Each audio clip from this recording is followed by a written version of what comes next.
Before we get started, make sure you subscribe to this channel. That way, when I release more videos like this, you'll get notified. So welcome to the show, Lisa. I'm so glad to have you here. Oh, thank you, Betsy. It is a true pleasure. We had such a great conversation the other day, and it's just an honor to be a part of your podcast and to share some great information with your listeners and just have a great conversation with you because we really hit it off. So thanks for letting me be here. Well, awesome. I'm so excited to hear all kinds of things about LinkedIn and LinkedIn tips and strategies that you have for people. But before we get into that, I'd love to hear a little bit about your background and how you became this LinkedIn social media expert.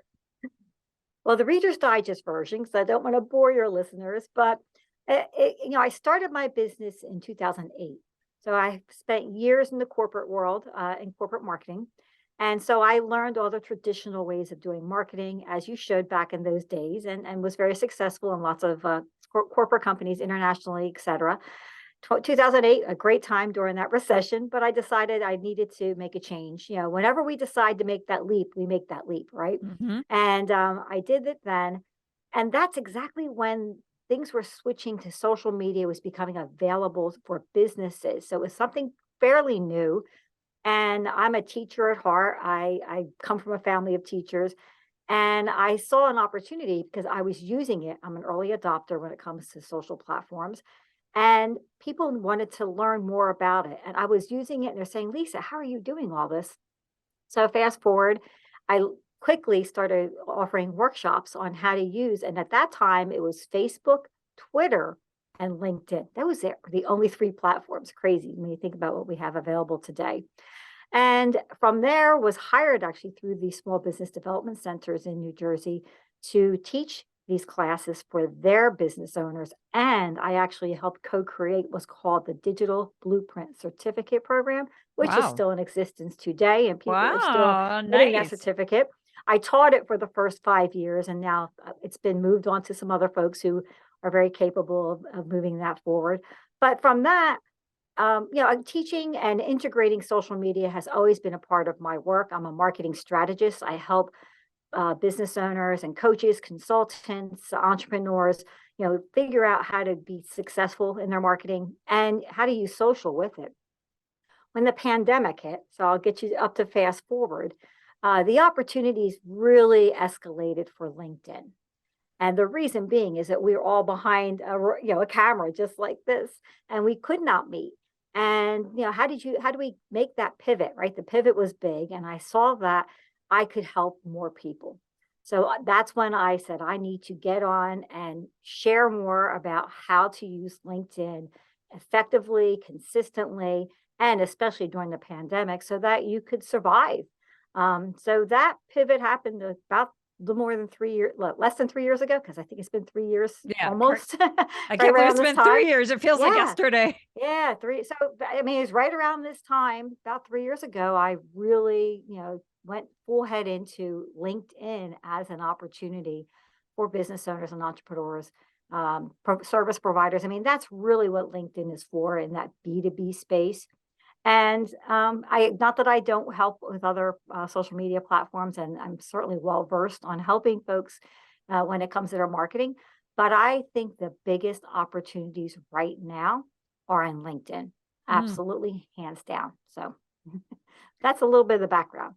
So it sounds like then you have a digital or regular traditional marketing background. You kind of fell into the digital social media kind of space just because you were an early adopter. When people started asking you like, hey, can you tell me a little bit more? Then you started digging into like, oh yeah, how do you crack the code on these social media platforms and use it for marketing? And then the pandemic made LinkedIn more of the focus. Like we really need to do something because we've got to approach especially for B2B companies, we got to do things differently. So you've gone all in on LinkedIn. Am I hearing this accurately? Absolutely. And some really interesting things happened during these time. Microsoft bought LinkedIn. So before the pandemic, I forget what year it was, but Microsoft. So that's a big transition with a company like that has money behind it. And as I've been really invested in more and learning a lot more of the features, LinkedIn is also positioning itself differently and rolling out features that are much more to the level that we could use versus, earlier on, we saw it as a job search, recruitment, resume on your online. It is so different today. And a lot of it really has to do with the strategic move that LinkedIn has made in making the platform much more accessible and feature rich for people like me and you who are in the B2B space. So what is it? What are the changes? Like what happened? What was LinkedIn before Microsoft bought it? And now what's LinkedIn all about now? How's LinkedIn's mission changed? I don't know if I could specifically speak to that, but I can speak to the fact what I've noticed and what they're rolling out as far as the types of features. So a perfect example is right now with company pages. Company pages were launched years ago. I couldn't even tell you the first because they've been around a really long time. And people say, well, why do we need a company page? Well, LinkedIn hadn't figured that out yet either. They knew you should have one because the world is all about your profile on LinkedIn. It means even today, your profile is your best place to get your leverage and your connections and to get leads in business. But we have companies, and there are lots of big companies too. You look at the enterprise level because where does LinkedIn really make their money? They want to, court these bigger companies as well. So, they've got to really figure out how to make that work. Well, in the earlier days, they couldn't figure out how to make company pages work. You had one, didn't really work that well. I'm watching LinkedIn transition tremendously and adding a lot of features now to the company page. So they're leveraging up that you can have both. So you can absolutely have your profile be the key place that you want to interact and engage and to connect with people, but you have a place now to act as a company and have a brand out there as a company. And LinkedIn is supporting that more now than it ever did before. And it's slowly rolling out. It's not there yet. It's getting better. But just seeing that happen to me is a signal that they're doing things differently. When you look at the way they're upgrading the profiles, I mean, right now, if you don't have this implemented on your profile, there's an area called featured. And if you use that featured section, it features what type of content you want someone to see right away when they land on your profile. That wasn't available to us, about maybe 2, 3 years ago. It's a brand new thing that came out. So that's really supporting creators and content providers and those who really want to showcase their knowledge, the knowledge folks of us that want to share, we want to educate, we want to nurture, we want to say, here's what we have to offer. And that's one way of doing it. So I'm just seeing a lot of new things coming out that really matter and help.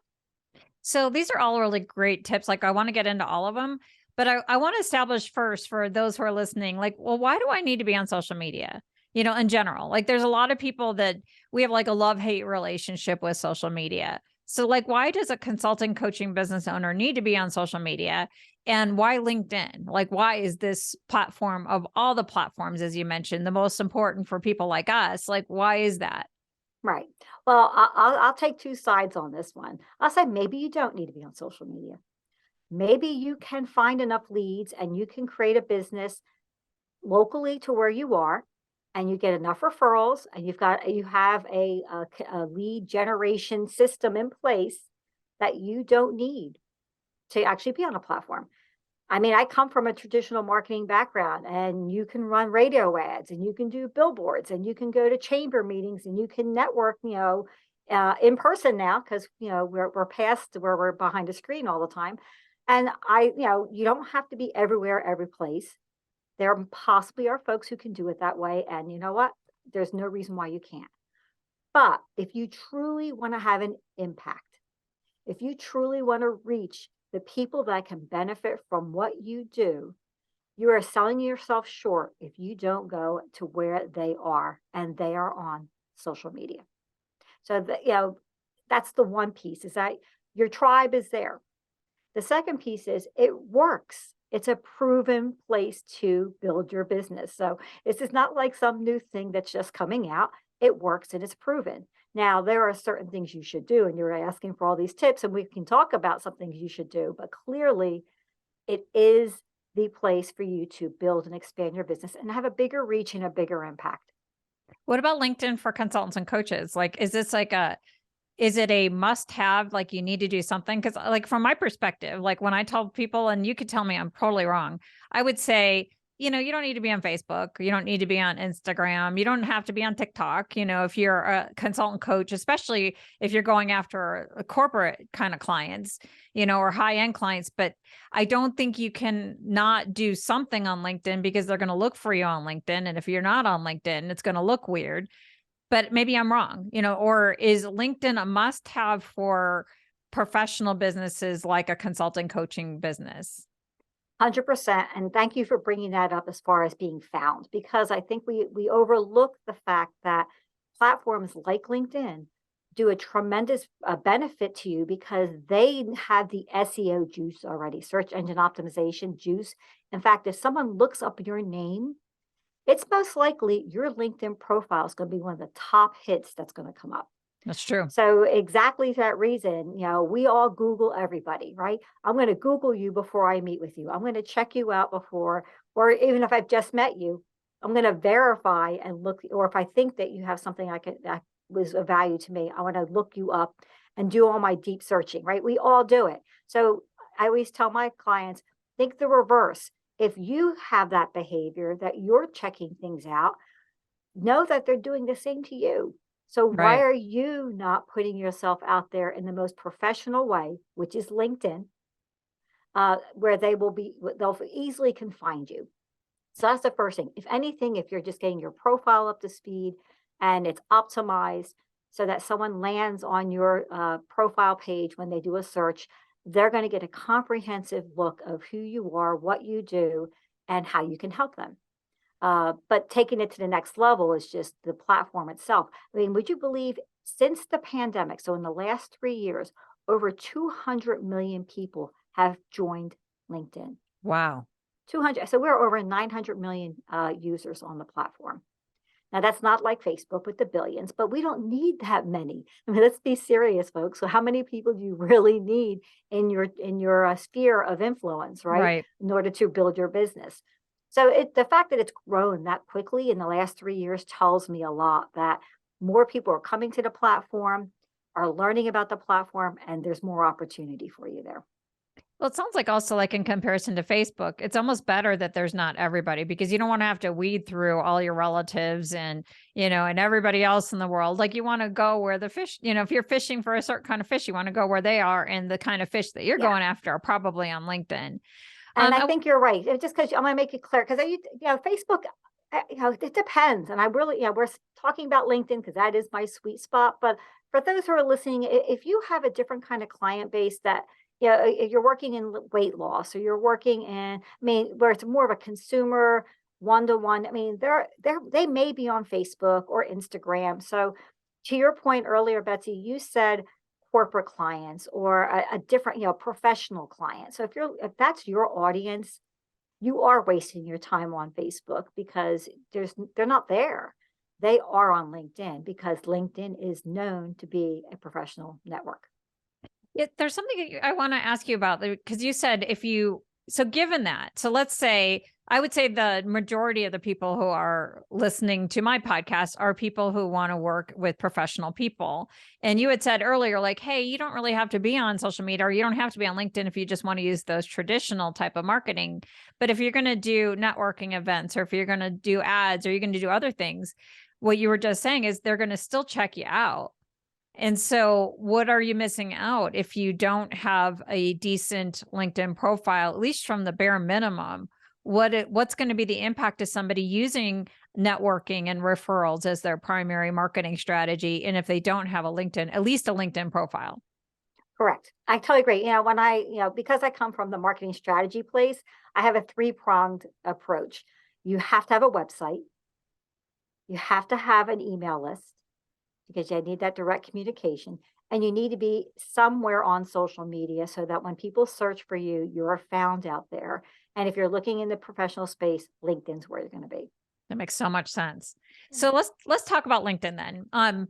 So what are the main strategies people use to build their brand on LinkedIn? Well, main strategy. Okay, I did make notes, so just going to give me a sec because I want to make sure I cover what I said I was going to trust. So one of the things when we were kind of debriefing on this and talk about what we're going to cover is building trust is really, really important when you are creating that connection, right? You have to build that trust, and that know, like, and trust has to happen.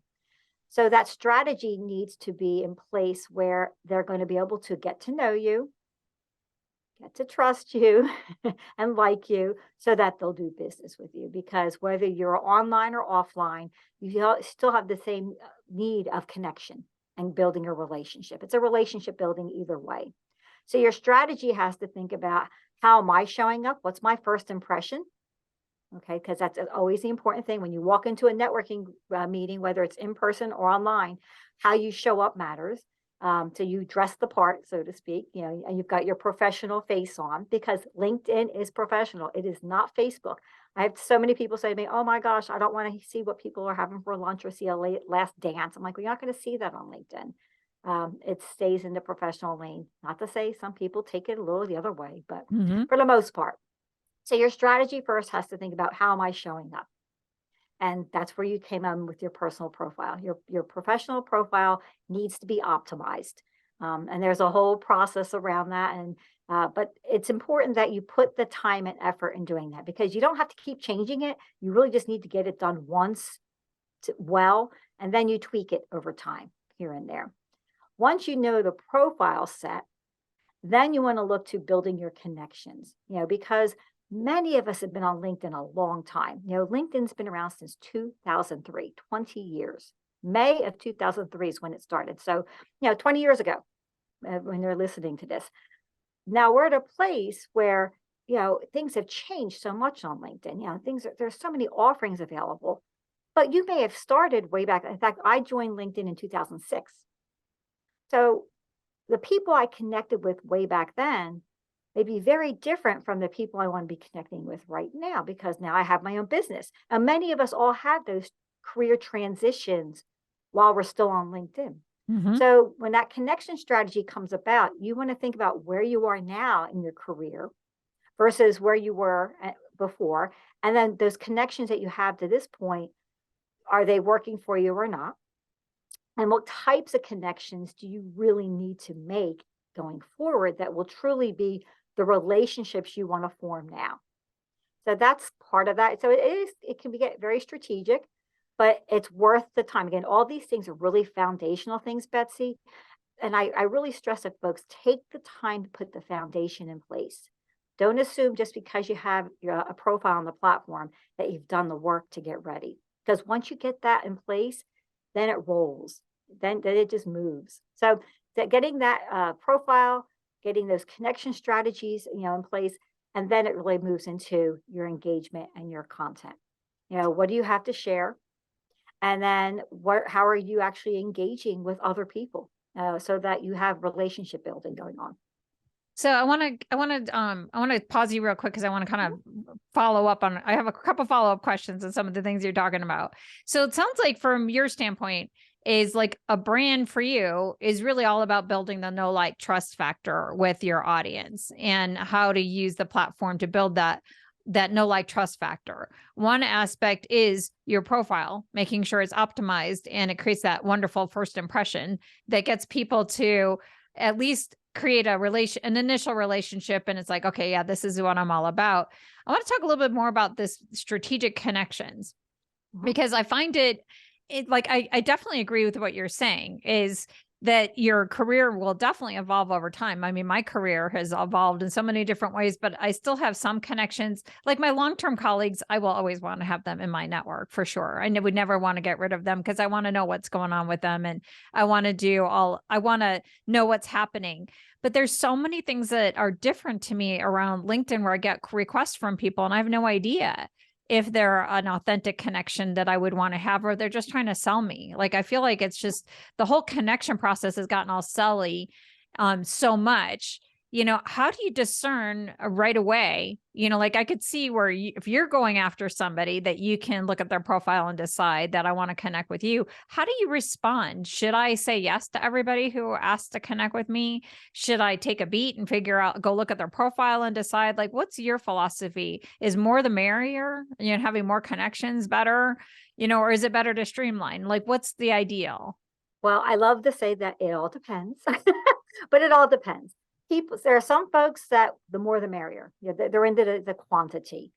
I'm not necessarily a follower of that thought process, but when you open yourself, well, let's kind of reverse that. What I like to tell people, the more visible you are, the more people are going to get exposed to you. So that's the first thing. So when people are coming to you because you're becoming more visible, then yes, you're going to have those who are just going to sell.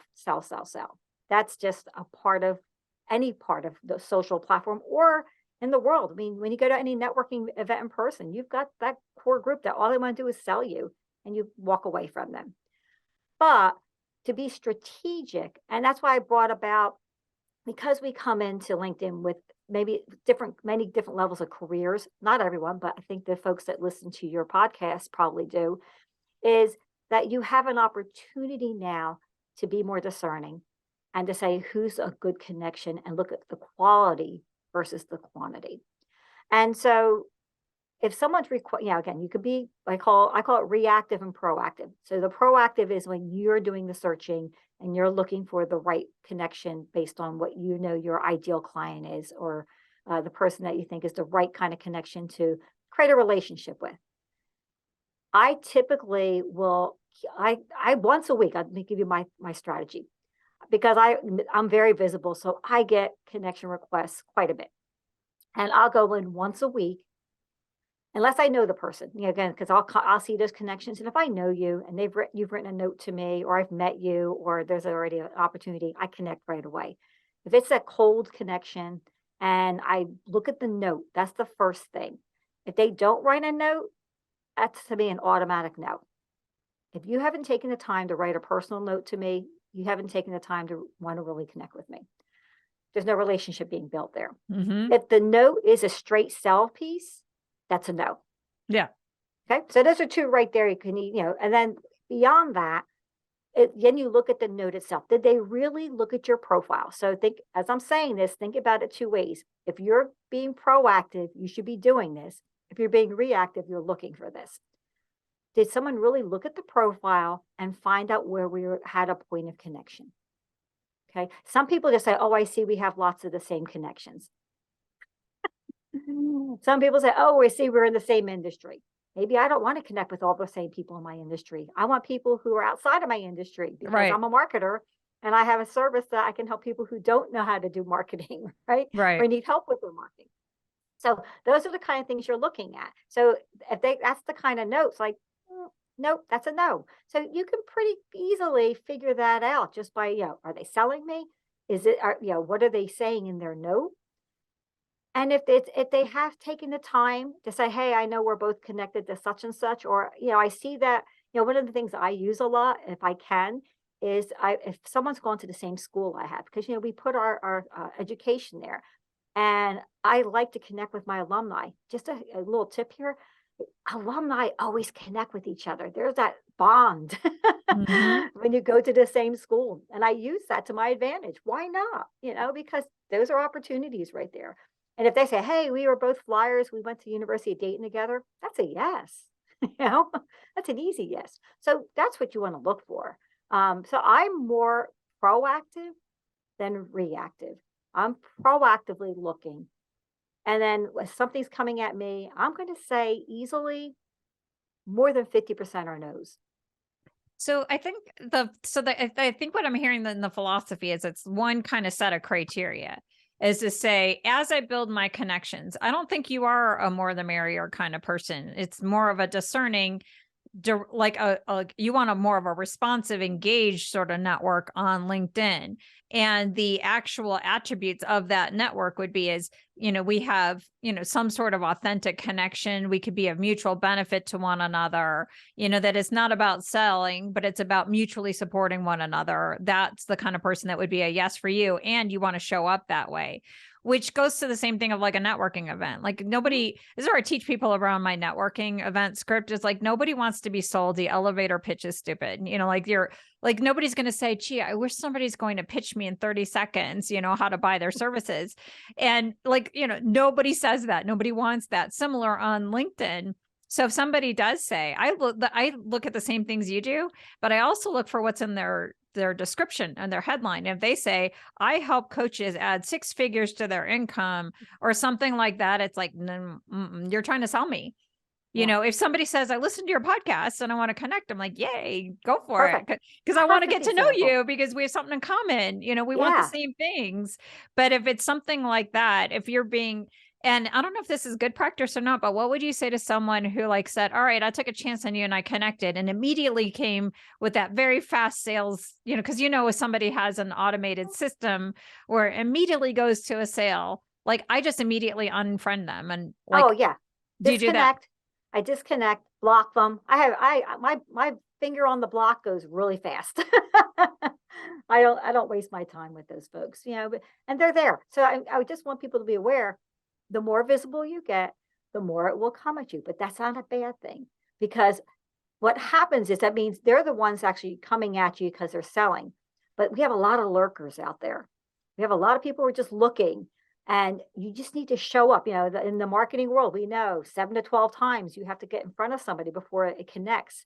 You know, they may have a problem, but, you know, the pain's not there yet. They don't need your help right now. But by the 5th or 6th time that you show up in front of them and they're like, oh my gosh, this is so painful right now, that's the person that keeps showing up. Maybe I need to reach out to them. And that's the way it works. I mean, whether it's in the real world or on LinkedIn, you just need to be consistent. So that's like one of my biggest tips. You know, when you talk about the biggest mistake people make, there are 2. The first big mistake is, and it kind of relates to what we're talking about, is don't ask someone to marry you before you've had the first date. Mm-hmm. Because that's what I see happening and what you're saying. You know, immediately they're going for the sell. Immediately they're going for, here's what I can do for you. Well, who cares? I don't know who you are. So, that nurturing and relationship building has to happen first. But that only happens when you're consistent. And if I see there's one mistake, and the thing that most people fall short of is consistency. It really, and it's not easy. And I'm the first one to raise my hand that there are times I'm inconsistent because life gets in the way. And you just have to get back on the horse and get back on track, like all other things, and go back to it. And that's the good thing is you can. But people who think they can just jump on LinkedIn once a month or a week here, a week there, it's not going to work for you. It really will not. Well, I think that I love what you're saying here is that number one is that we don't have to become these smarmy salespeople to be effective on LinkedIn. We can use our natural relationship skills. But I think what you're bringing up, that's another mistake that you didn't bring out as the, one of your third, but I might add it in there, is like expecting immediate results just from like one post. Like the measurement is like one post, I want this kind of engagement leads to a sale. Rather than it's sort of like a billboard, like it's just you're creating brand awareness, not necessarily intent to try. You're creating more a brand awareness on LinkedIn, and you're just trying to stay top of mind. And that's a great objective. Is I just want to stay top of mind in my network, and I don't put too many expectations. I think that's where a lot of people give up. Is like, oh well, I posted I posted consistently for the past month and I got nothing. And it's like, well, why didn't I get any clients out of it? And it's like, well, it's like, it's a long game. You're developing a relationship with somebody, would you agree? Or am I just reading into that? No, 100%, 100%. It is a long game. And we're in a world now that we expect immediate results. We definitely want, something very quickly. And that's just not the way LinkedIn or any relationship building works. So you need to be in for the long game. And you need to use it in a way that is not salesy. And you want to be consistent. And consistent doesn't mean you have to post every day. Consistent means you come up with whatever your rhythm is and stick to it. Mm-hmm. That's what consistent is. So if you can't post every day, post, even if it's once a week. That's a heck of a lot better than for a week straight every day, and then a month later, a week straight every day, and then a month later. That's not going to help you, because the other side of it is, behind all these platforms, there's something called an algorithm. And all these platforms are driven by these algorithms. And if you're not consistent, the algorithm knows that. And that's a big part of this. So you have to understand that as soon as you go off the platform, The algorithm forgets all about you. And when you come back, it's like you're starting all over again because they're not remembering that you were on last month for a week. The algorithm doesn't care. The algorithm is dealing with what's in the moment and what's happened in the very recent past, not a month ago. So what about part of that consistency? Does it mean I have to post it, or what about the comment, liking, and sharing? Is that part of It's that? Does the algorithm like me when I do those things? There's different. So what we like to say when it comes, and I am not an algorithm expert, nor do I know anyone who is.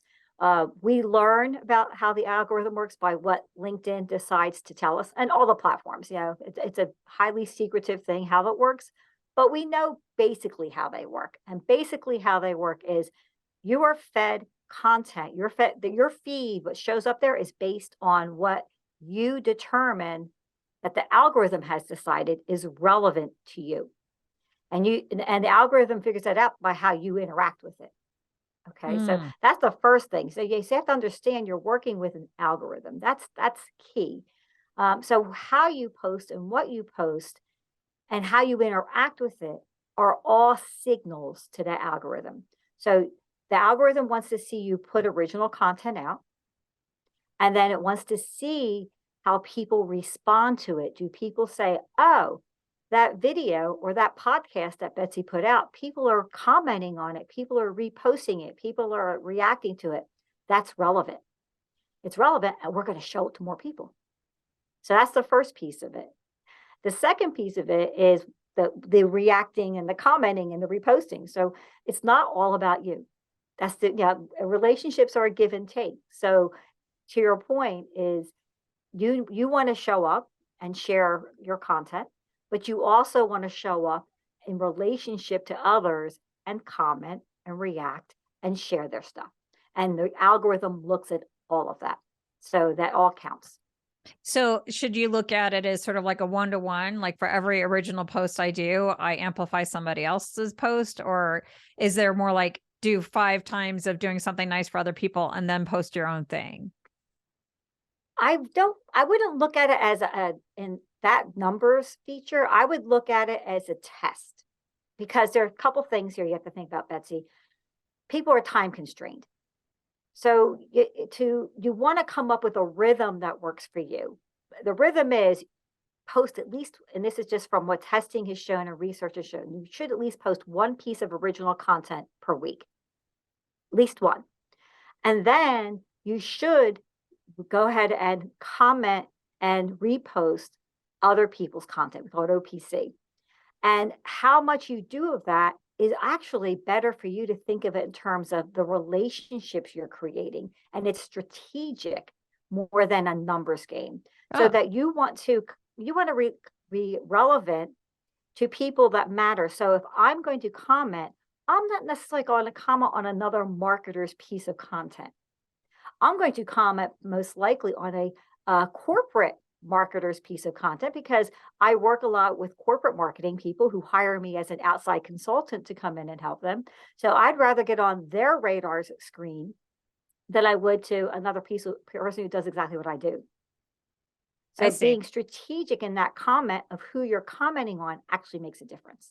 So let's say I have like my clients have posted something that's really cool. And if I like them as a client, they probably know other people that I would like as a client. So focus on, amplifying my client's voice, amplifying the voices of people who might be my clients or strategic partners, but not necessarily just because like Brene Brown posts something. Well, actually, Brene Brown would be a good one because a lot of my clients like Brene Brown. So I probably would stick with that one, but just random person. So just really be thinking about that.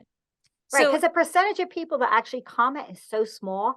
And when you comment, people read other people's comments. I can't tell you how many times I've gotten into a comment stream, and then I'm having an internal conversation with someone else who made a comment to my comment. And before you know it, we're 2-3 comments in. And this is a perfect person who potentially down the road could hire me. Just from a little comment stream. But again, you're saying person down the road. You're not expecting it like right away. Nope. So one thing that I'm sure the listeners are going to be thinking about is like, well, can I just like post is it better just to post from my blog, or do I have to use like the LinkedIn article feature or something along those lines, because from my standpoint, I want to drive traffic back to my client's website or to my website, because that's where all my services are. And that's where my list is. And, that's where you can sign up to my list. But will LinkedIn like that? Or is it better, different strategies. So you have to think about it in turn, and this not just with LinkedIn. Platforms want you to stay in their platform. So LinkedIn and this is how it's expanded so much. LinkedIn has created some really great tools within the platform for you to share content. Where you use your profile is where you can send them off to your website. Your profile has a lot of opportunities to show people how to get to your website. When you're in that content stream, if you want that algorithm to show you what I call algorithm love, you don't want to put external links. It doesn't help you. And LinkedIn actually will demote external links versus you putting content within the platform. So you have to think of it as a sharing, giving opportunity, not only drive, because remember, now you're saying it's all about me, not all about you. And every time you turn the focus back on you, it's not going to work for you. Okay, so let me ask. All right, so here's a specific example, a question. All right, so there's definitely going to be a little snippet of this interview that we're going to put together and put up on LinkedIn to drive traffic to this particular podcast. Is there another way that I should be posting like our promo video for this podcast that would still get the traffic back to the podcast? So yes, I would probably look at it a couple of different ways. First of all, when you're putting a snippet up there, you're automatically uploading it natively to LinkedIn. You're not giving it a link to the podcast or your website. You take that little snippet under a minute, bring it up on LinkedIn as a native post. On your profile, I would have a featured section front and center that goes to your podcast page on your website. But what about this particular post? So let's say there's a video. Because then you're going to, that's okay. I mean, and you could put the link there. I mean, it depends. I mean, I hear what you're saying, and there's never a hard and fast rule. You just want to think about being strategic and not only doing it that way. If maybe when you're promoting your podcast, you're absolutely sending them back to where they can listen to the whole thing. But you also want to think about on the other posts that you're putting out there, you're not doing that constantly by always putting a link to your website or to something external. Maybe the perfect example is you write a blog, okay? And on your blog post, you have some great content. Well, maybe on LinkedIn, you're not just sending people back to your blog post. You're doing that through your email list and other ways, but you would create a document, because there's a great feature on LinkedIn called Documents. And you create a document that highlights all the key points in your blog. And you just share that freely as a document, in a post on LinkedIn. That's like another way of repurposing content. So you don't have to recreate new content all the time, but you'll get more algorithm love that way. So you're being strategic, get that habit down, look at that consistency and say, okay, now that I know this, my content calendar is going to be on Tuesday, I share my podcast. On Wednesday, I'm going to share a piece of original content as a document or as a video or whatever. On Thursday, I'm going to make sure I share someone else's content that I think is relevant and will enhance their brand and make a better point of connection. And on Friday, I'm going to do something inspirational. That's your week. Wow. That's a good week. That's a really good week. So, okay. But you said that the big thing that people have is consistency and doing that. So what kinds of things do you help your clients with to create that sort of accountability and that support and that testing of all these algorithms? Like, how do you help your clients do all of this stuff and do it in a consistent way without feeling like completely overwhelmed? Like, oh my gosh, Lisa, I got so many other things going on. How could I do LinkedIn all the live long day? Oh, and you don't want to. So, what ended up happening for me, because similar to all of you, I'm a lot like you. I mean, we all say that, but there are some similar things, especially with social media. I've been inconsistent. There are times I didn't use a platform for a long, long time, or it was hit or miss. And I guess it was about 2017, 2018. I went back into LinkedIn. I actually had to teach it, I believe, in a deeper way for a particular course. And then I was hired by a company to come in and do some training. So I'm like, all right, you need to up your game back on LinkedIn in a more consistent way. So I started doing some testing. And after quite a bit of testing, I came up with my own methodology. And I tested it and I tested it and I kept doing it and I kept doing it. And then, it's one of those as entrepreneurs and business owners, it's like the ding, ding, ding. You're doing something that works. Why aren't you telling everybody else about this? I don't need to hold this to me, share it. And that's where I came up with what I call my LinkedIn less is more methodology. Ooh, we So like basically, less is more, less yeah. is more. And Woo, basically what woo, it means is, you don't need to spend that much time on LinkedIn if you're strategic and consistent. So the methodology I came up with is LinkedIn in less than 40 minutes a week. Believe it or not, you can do it in less than 40 minutes a week. That is not content creation, but actually being on the platform and doing all the things we just talked about, you can do it in that short amount of time and be effective. Wow. So it's like less than 10 minutes a day. Yeah, and what I recommend, there are two different opportunities. Well, yes and no. Okay, here's the thing. You've got a great opportunity with the LinkedIn scheduling tool. By the way, you can natively schedule within LinkedIn now. Oh, Which is really? yes, that is a feature both for your page and your personal profile. So if you create your content on Sundays, I mean, whatever you do, or Monday morning, or whenever you have that time, you say, oh, you're writing your blog post, or you're doing your podcast, or whatever it is, and you say, okay, I can go ahead and get this on LinkedIn. You can schedule it in advance. So you may be doing this on a Sunday or a Monday, but you're going to schedule it for Tuesday at noon. So does this mean like I don't need like Hootsuite or Meet Edgar, or I don't need any of those tools? If you're only going to LinkedIn. I mean, oh, I see. I recommend that you do native posting as much as you possibly can. There's Better, all kinds of like versus like a Hootsuite or one of those. And granted, trust me, I get it. There's time constraints. If you're not a big brand, I mean, if you're a huge brand, there's all different constraints. If you're a solopreneur, small company, and you have the staff power to do that, because you can schedule natively within LinkedIn, Facebook, and Instagram and Twitter. So if those are like the main platforms and that you may want to use, all of them have internal scheduling tools. Oh, cool. So you can say, all right, I'm going to work on my original piece of content this particular week. I'm going to have my whole routine with my inspirational question, my poll, my hero story, and whatever. I plan out my whole week, do it all at one time. Mm-hmm. Nice. So so you get that done. Then that time you spend, when I talk about that 40 minutes, that's that engagement time.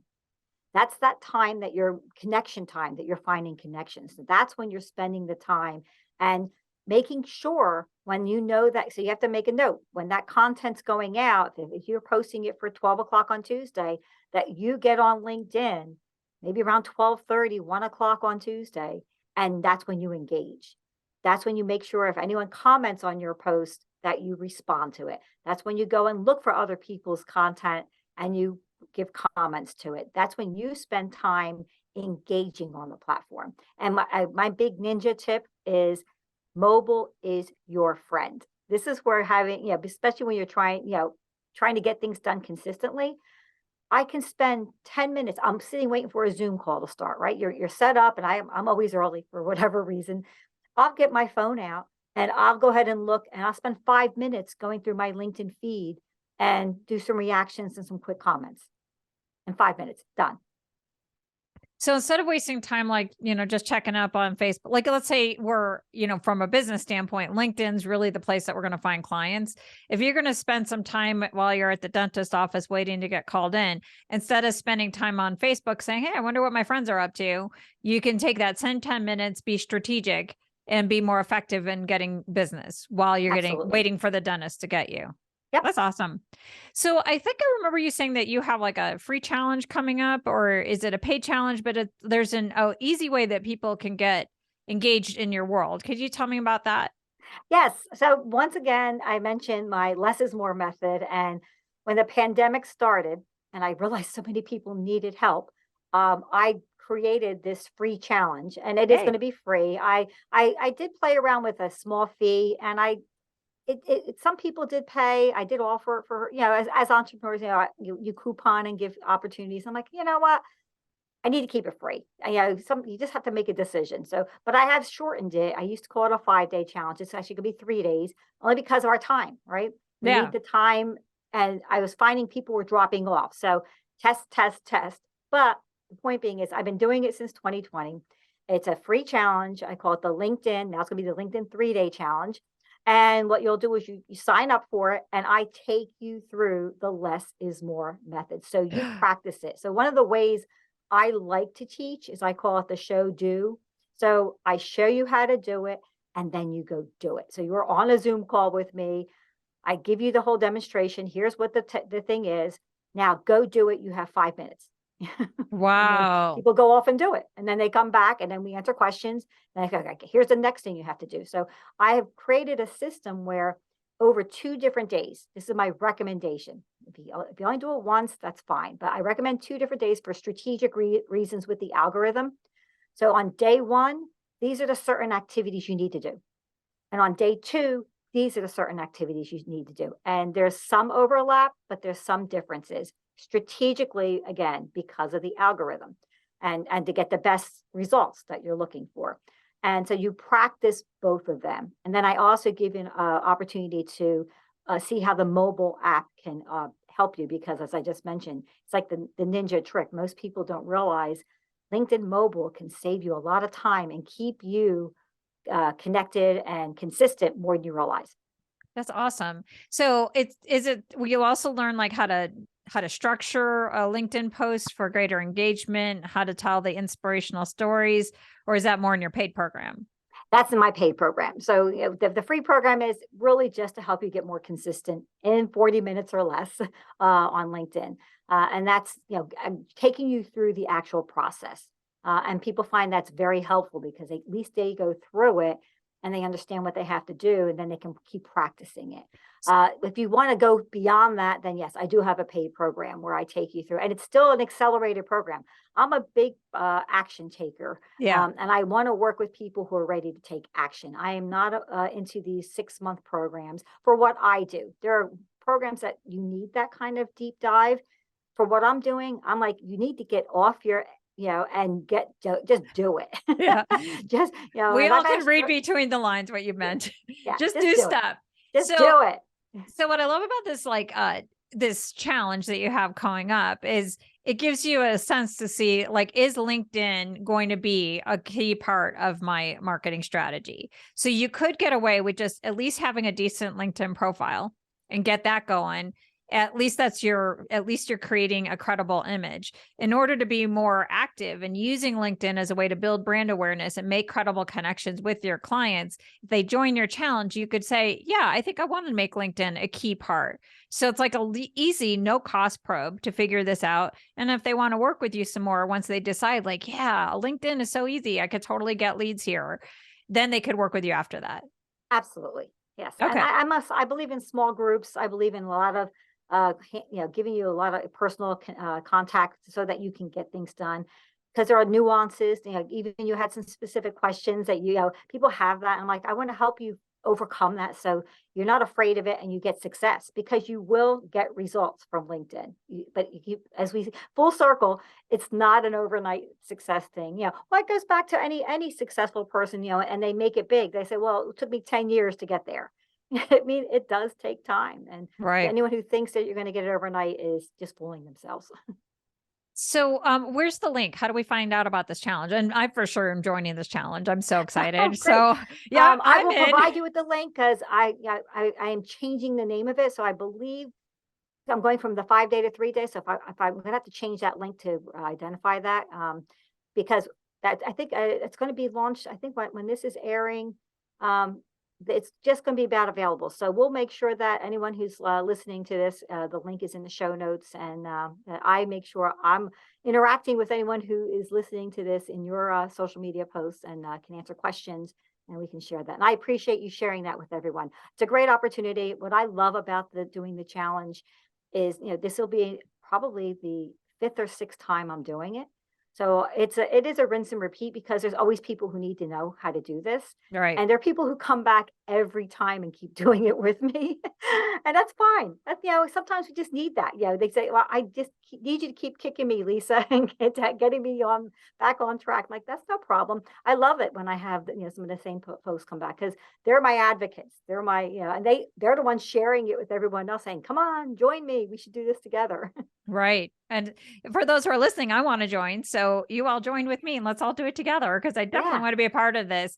What's your website though? So that at least people, if they are wanting to find you and find out more about what you do and find out about the challenge directly to your website, what's your website address? Great. My website's my name, lisakanda.com, LISAKANDA.com. And on the website, so if you want to go there now, right before the challenge, I do offer a free worksheet, which is the LinkedIn Less is More worksheet. So that is what we use in the challenge. So you can grab that worksheet at any time off my website. And then, of course, then you'll be added to my email list. So then you'll get emails when I'm launching the challenges as well. So you'll be a part of that. But definitely, if you get the worksheet, you're going to see what I mean. You're going to see exactly the activities that I'm recommending that you do. And then what the challenge does, it reinforces it so you actually do it. Because I can't tell you how many things I've downloaded and I've never really implemented. So what the challenge really does is if you have that worksheet, it says, okay, now implement it, make it work. Awesome. So, just as a kind of a wrap up, what is the number one thing you would suggest that somebody could do to get better results from what they might be doing right now on LinkedIn? Consistency. Let's go back to, I will tell you right now, if there's any, I mean, all the other stuff, the profile optimization, the things that we've talked about today, they're wonderful, but just showing up consistently you'll already start seeing incremental results from that. And you don't have to be presenting content. If you're not quite ready to have a content strategy in place, show up for everybody else. Show up to share, your colleagues and the people that your clients, be an advocate for others, comment on their stuff. The key thing is so few people are doing it. When you show up, you'll get noticed.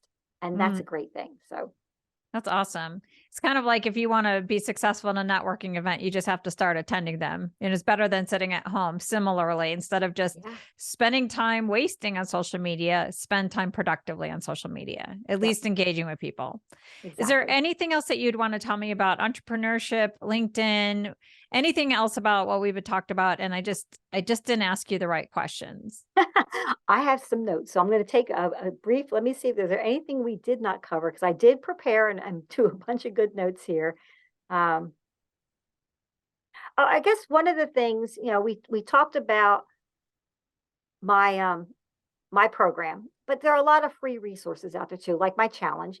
There's a lot of good resources on YouTube. There are a lot of good places within LinkedIn of people who share stuff. So I'm always like, I am not the end all be all. I love to work with folks who can use my help, but by all means, if you're ready to just start dipping your toe in, just do some YouTube videos and look at some other content out there to help you along the way so that you don't get stagnant and give up on it. Because you do need to learn.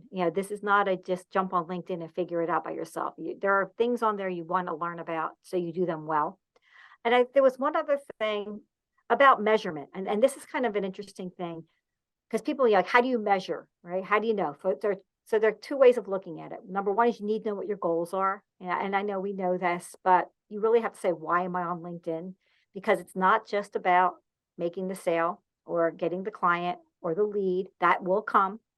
But if your goal really is to get more visible, to be able to be consistent, I mean, those are legitimate goals. So if you know that the goal is X, then that's what you're making yourself accountable to. And then am I successful at it? Well, yeah. Was I consistent? Yes or no. That's pretty much it. A yes or no. Did I show up and get visible? Yes or no. Did I add 100 connections within the last month? Yes or no. I mean, there are very measurable tracking things to looking at it. And there's another thing within your profile that I can give as a tip. If you are not at all-star, you need to get to an all-star level. And what that means is when you go on your profile, if you don't see a little tracking thing, and it's going to tell you, you're intermediate or advanced. Like there are different levels on your profile. And if you have that and it doesn't, it's telling you you're at that level, it means you're not an all-star. And whatever recommendations, because LinkedIn's going to prompt you, you need to add experience, you need to add this, you need to add that, because they're telling you you need to put these things in your profile. Just do it. Whatever LinkedIn suggests. If you don't see anything there, it means you're an all-star.